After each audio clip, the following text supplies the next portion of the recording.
एक और अहम खबर, ईडी ने यस बैंक के साबिक सीईओ राना कपूर को देर रात गिरफ्तार कर लिया। मुंबई में वाक़ ईडी के दफ्तर में कई घंटों की पूछताछ राना कपूर से की गई है। इससे पहले यस बैंक मामले में ईडी ने बैंक के साबिक प्रमोटर और बानी राना कपूर के घर पर छापेमारी की थी। ईडी की टीम ने मनी लॉन्ड्रिंग के इल्जाम के तहत राना कपूर के खिलाफ केस दर्ज किया है। वाज़ेह है कि आरबीआई ने राना कपूर को अगस्त 2018 में सीईओ का ओहदा छोड़ने के लिए कह दिया था और उन्हें 31 जनवरी 2019 को अपना ओहदा छोड़ना पड़ा था।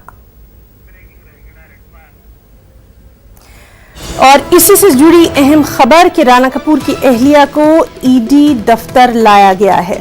तो लगातार इस अहम खबर पर हम बने हुए हैं और अब यह खबर कि राना कपूर की अहलिया को भी इन्फोर्समेंट डायरेक्टरेट के दफ्तर लाया गया है। ईडी के अफसरान बिंदु कपूर को ईडी के दफ्तर लाए हैं।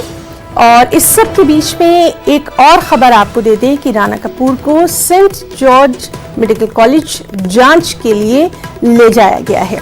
तो इस वक्त दो अहम खबरें हैं। राना कपूर की अहलिया बिंदु कपूर को ईडी दफ्तर लाया गया है पूछताछ के लिए। वहीं दूसरी अहम खबर कि राना कपूर को सेंट जॉर्ज मेडिकल कॉलेज जांच के लिए ले जाया गया है।